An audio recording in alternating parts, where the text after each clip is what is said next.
Good morning. We are in our third week of learning about the Zen commandments. And we're on number 3. And the third commandment, well, it's not a commandment, it's a suggestion. The third suggestion is to notice the moment we're in. Just like the song was talking about, that's where all the power is, in the moment right now. So the author deals with all of those things that bump us out of the moment, and we don't notice it. He's got this beautiful setup in the book. It's entitled Big Fred. I used to have an upstairs neighbor, an old overweight ex-boxer with bad knees, who worked as a janitor. Fred would generally come home with his groceries, a couple of 6-packs, and a stack of lottery tickets, while I was in the middle of my evening meditation. Through my door, I would hear his labored breathing and the clanking of his beer bottles as he struggled up the stairs. At first, I tried to ignore it. Now, mind you, this is in the chapter about loving kindness. He says, then, as the contradiction grew more embarrassing, came annoyance. Then I would jump up and help him, but resent the fact that my practice had once again been interrupted. Because I'm a slow learner, it took a few weeks before I realized. And so I brought his realization on a slide because it's so good.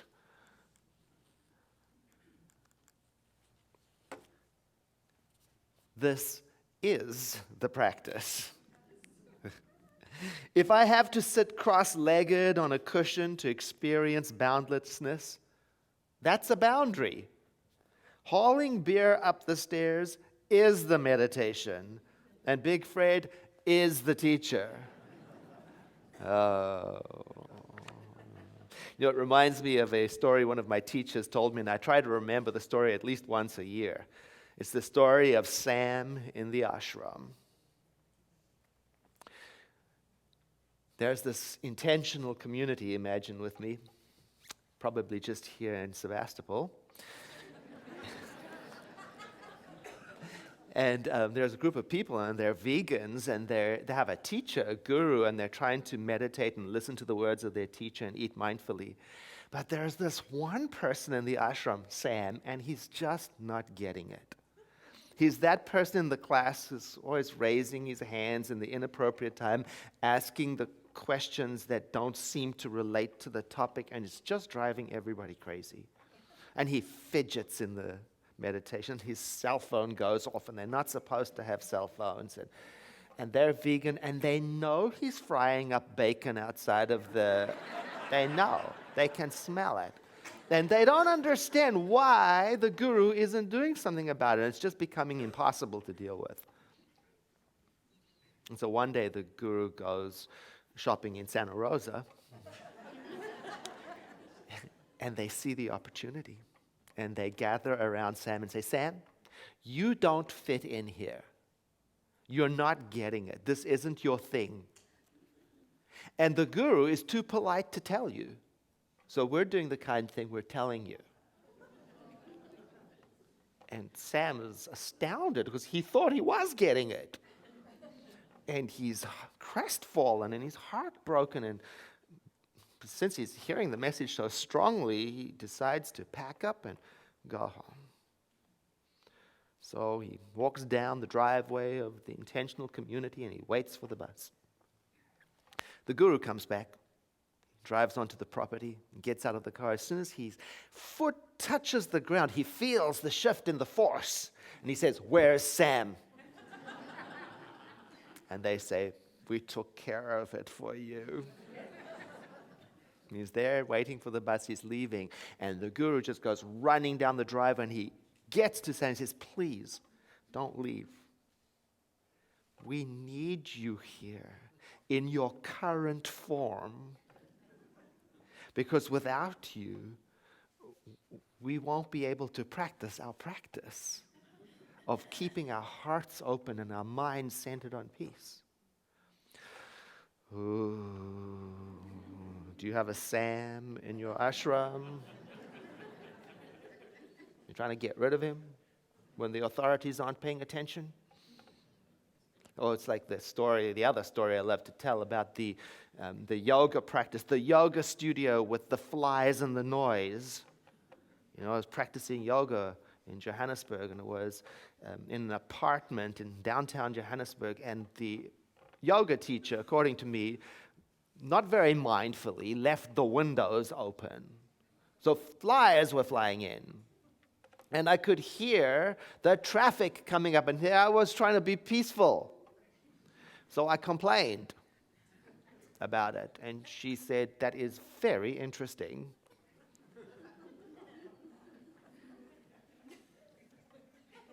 You want to practice being centered in peace, but you're more interested in flies and traffic. And she said, "You ought to be able to do your practice on Main Street."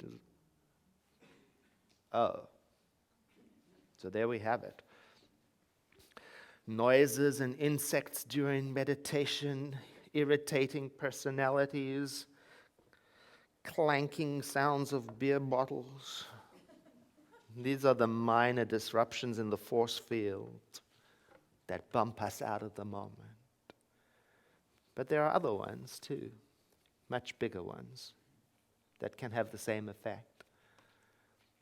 I don't know if you read about it, but in April this year, in Kenya, terrorists shot 147 children in school.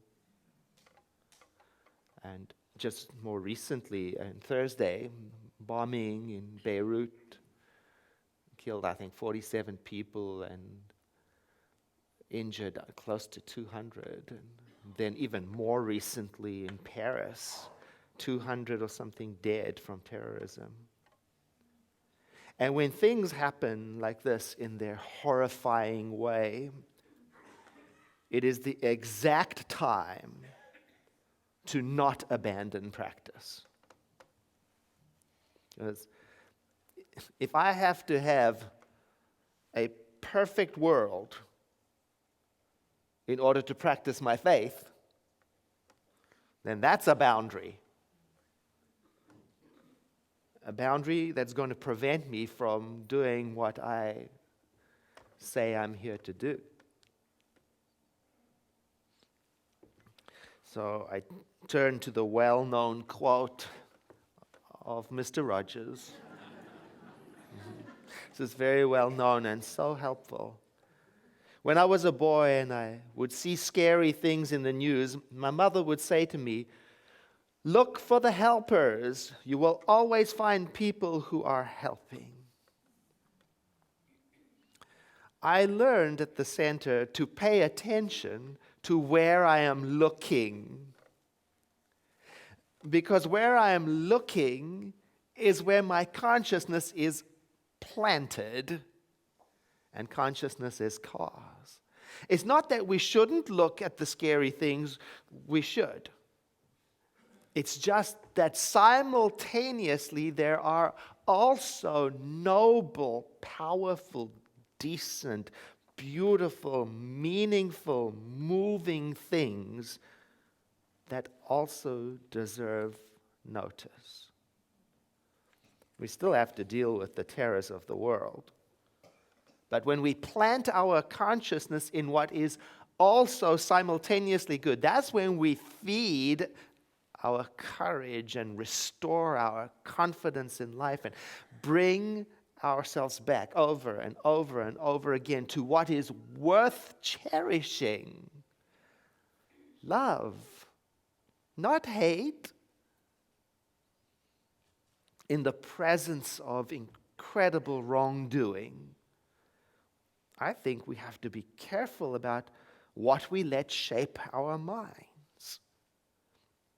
Because if we concentrate only on the clanging noises, it is possible to get an unbalanced view of the world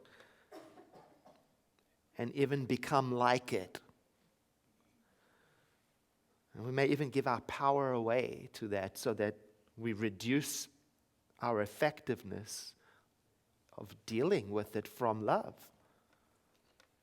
Well, the Parisians are inspiring. They're using the hashtag porte ouverte, which means open door. And people all over the city are opening their doors to strangers they do not know, who are lost or terrified, so that they can have somewhere to stay. And cab drivers turned off their meters and took people home for free. And one person commented that the trust and solidarity shown in those open doors are stronger than the evil done that night. And even though the people of Paris have been told to stay home and stay safe, they are not. They are showing up, they are going out, they are helping, they are cleaning up, they are volunteering, they are donating blood. And buildings all around the world, the Empire State Building in New York, and the Wembley Stadium in London, and the Christ the Redeemer statue of Jesus in Rio de Janeiro, and the Toronto's Canadian National Tower, and Sydney Opera House, and the San Francisco City Hall, and the Angel of Independence in Mexico. All of them have been lit up in France's national colors of red, white, and blue. And, I look at that and think, wow, imagine lighting up our world like that for all of the people who are terrorized. Because my heart goes out to Paris, Beirut, Baghdad, Kenya, and on it goes. Our minister in Atlanta, Dr. David Alt, he put a call to prayer out. He said, morning and evening, let us join and pray with expectation for Paris, for Beirut, for the slums of nations who are starved for love, for you and I who cannot seem to reconcile our differences long enough to recognize our oneness. Please pray together. And here are the words he suggested we use, and I invite you to read them with me. All barriers to peace in my mind dissolve. All barriers to peace in my heart dissolve. All barriers to peace in my eyes dissolve. All barriers to peace in my actions dissolve. Divine order is here. Peace is here, and only peace shall remain. As I personalize this prayer, I participate in the restoration of our world. Amen, Ashe, blessed be, it is done. Om Shanti, Shanti, Shanti. And so it is from this moment forward. And the key words in that invitation for me is, for you and I who cannot seem to reconcile our differences long enough to recognize oneness. See, back to the beginning. If I need our differences to be reconciled before I can contemplate peace for you, that's a boundary. It's a boundary between me and what I say I stand for.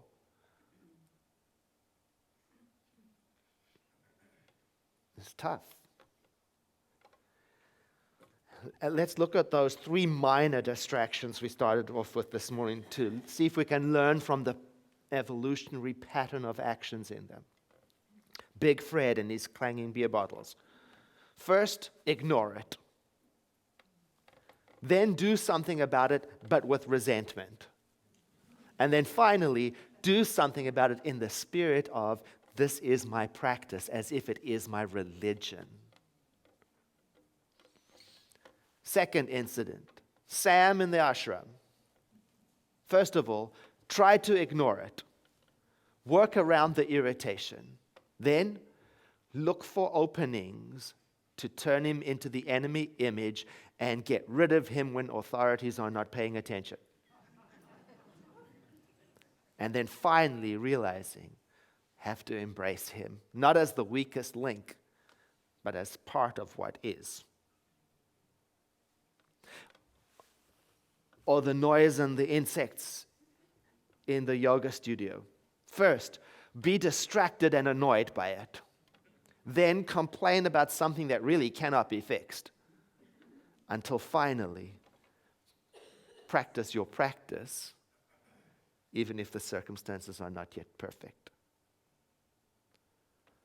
I mean, each of these small events and the larger events, the horrifying events, they can have the effect of knocking us out of the moment. That's what this chapter is about. This third chapter is about what stops us from staying in the moment. He writes, "The moment just before the car crash seems like an eternity." That's what people say. Perhaps it's because that moment and every moment is eternity. Only as the tires screech and we press back into the seat, we're paying attention for a change. So if you've ever been in a situation like that, maybe you've had the experience of witnessing time change. Sometimes it can be as slow as it can be and as fast as it can be. It all depends. But not only the terrifying situations, also the beautiful situations in our life. Like your first kiss. Or people tell me like the birth of your first child. Or like that moment when you accomplished something very meaningful, that was very important for you to accomplish it, and in that moment you realize that you've done it. In situations like these, when we are paying attention strongly in a focused, interested way, so much so that the past is forgotten and the future disappears, and there we are in the moment, and we get a sense of what timelessness may mean. He asks the question, do we need situations to be extreme in order for us to get a glimpse of that timelessness? Is it only the important situations that are available for timelessness, or can we live outside of those restrictions more? I think it's worth experimenting with, because as far as I'm concerned, each moment of life is precious. There really aren't any throwaway moments.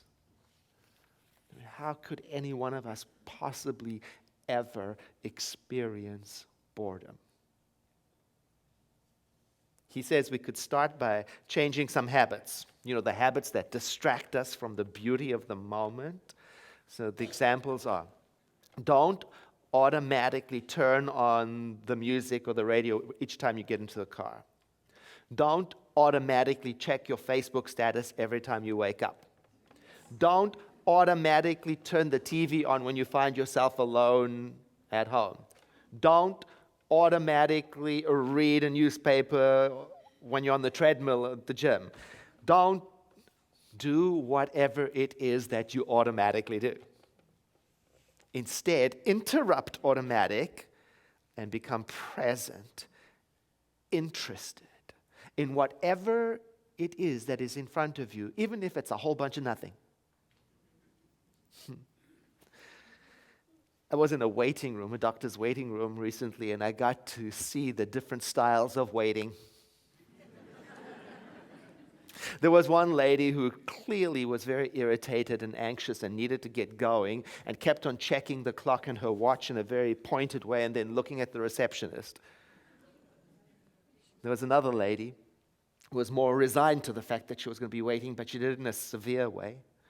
She was reading a book with severe eyes, and she had a cone of silence descended around her that was impenetrable.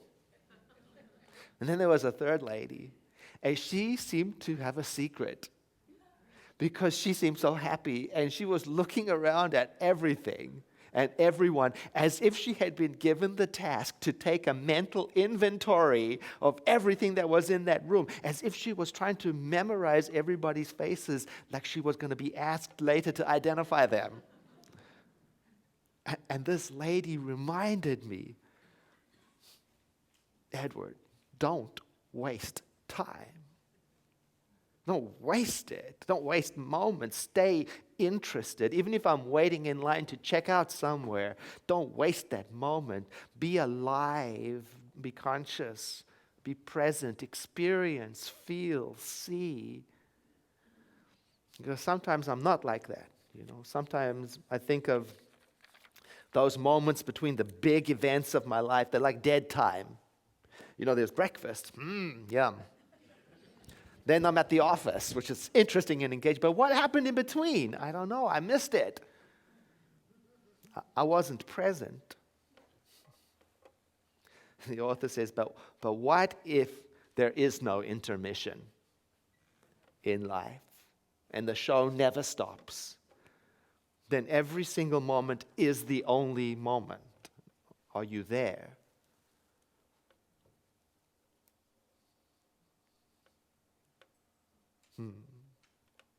He tells a joke. A man walks into a bar and he sees a sign that says, "Free beer tomorrow." So he goes home expectantly, and he can hardly wait. And he comes back the next day, and he says, "I'm here for the free beer." And the barman says, "Read the sign. It's free beer tomorrow."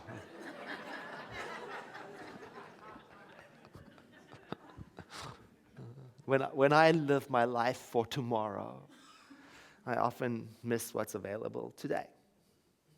Peace may very well come to the world tomorrow. But for today, can I be kind? Can I be present? Can I be collaborative? Can I listen to other people's disagreements? Can I soften my heart? Can I visualize peace for others today?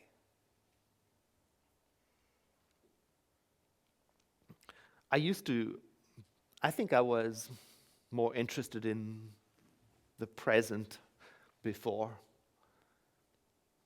I kind of lost it a little. I used to love unwrapping presents, gifts. I used to do it with glee. I would take every little piece of tape off and open the paper. I want to save the paper and get to what's inside. I loved that. And would drive my friends crazy. They'd say, just open it, tear it, get to the... And so I did. I learned how to be more efficient opening gifts. Just get the job done, open the present, move on. There are things to do. Got to manage your time so you can do more. No, but I think I'm having a change of heart again. I seem to want to do less and to do it more better. Do it more soulfully. Do it more slowly. He asks, what would happen to us if we savored more moments? If we were available for them. Several years ago, I took 50 of us Americans from the center to Africa on a tour. It was wonderful. And in the wilds, in the game park, the veldt, we were on these open air jeeps, 8 of us at a time in it. And off we would go out into the wild to see the animals, because the idea was to see the big five, that all tourists want to snap their picture of. And do you know that on the first day out in our particular vehicle, we saw all 5 of them in the first morning? It's unheard of. It's unprecedented. We were amazed.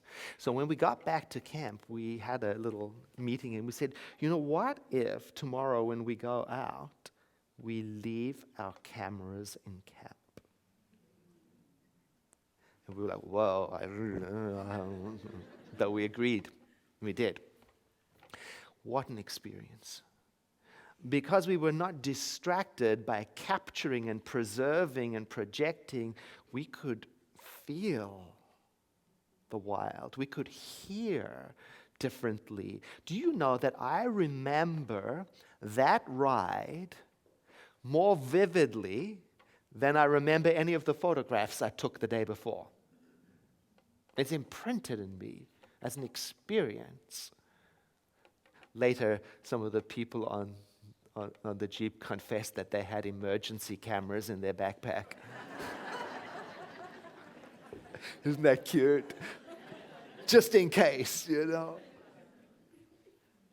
Our founder, Ernest Holmes, said, if we were to attempt to put a finger on any period of time, it would be gone before we could point to it, for yesterday is gone, and tomorrow has not yet come, and today is rapidly slipping past.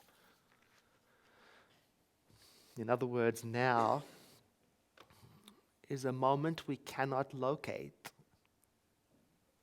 It's not an event.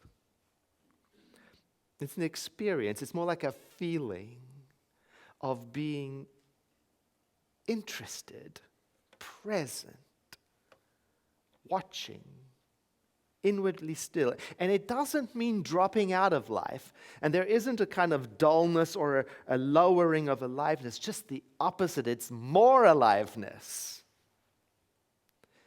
You know, our culture, it fills up every moment and every space with sound and information, reminding us to buy things, reminding us to not miss out on things that are coming, and reminding us what to feel about this or that, in case we didn't know. Now that can lower aliveness. That can distract if we don't pay attention. You know, I think that it's my opinion that we have got to be very careful that we don't let the media or Facebook or our culture decide for us where to put our attention. We have to decide. And what do you do if you find yourself momentarily, you stepped away from the moment? Well, you know, you come back gently. That's what you do. What I do, if I catch myself, I just say the words I learned here. If I spot I've departed from the moment, I just pause for a moment and I say, there's only one life. That life is God's life. That life is perfect. That life is my life now. That's all I say. It's a beautiful formula to bring me back home. And you know, I need it frequently. I mean, think about it today when you leave. How much busyness are you going to be exposed to? And are you going to drop right into it? You may have to do what I do. I have to give myself the gift frequently of mindfully pausing and doing something. Like, for example, praying for peace, for Paris, for Beirut, for Baghdad, for Kenya. Sometimes what I try to remember to do is to give myself the gift of having a deep, slow conversation with a friend where I share my vision of a world that works for everyone, and I practice being interested in their point of view. Or sometimes what I have to do is I have to go sit somewhere and practice taking it in with interest, whether that's in a garden or in a mall, but taking it in and marveling at the miracle of just being here at all. The impact of just a few minutes like this of becoming present is so beneficial, and it refuels us so that we can meet the challenges of our world from sanity. I'm going to read the words of Dr. David Olt's prayer again, and I invite you to breathe in and exhale, letting your eyes close, and see if they settle in you as well. All barriers to peace in my mind dissolve. All barriers to peace in my heart dissolve. All barriers to peace in my eyes dissolve. All barriers to peace in my actions dissolve. Divine order is here. Peace is here. And only peace shall remain. And with these words, I am reminded that I and you and all people have within us an infinite reservoir of loving kindness waiting upon us to use and express. That we do not create the peace, it is already there, we express it. And so it is that I call upon myself to take a stand in the world for peace and to remember that my peace and my loving kindness is not dependent on any outside circumstance. As I remember that, it is as if I am restored in knowing the truth of my being. And so it is.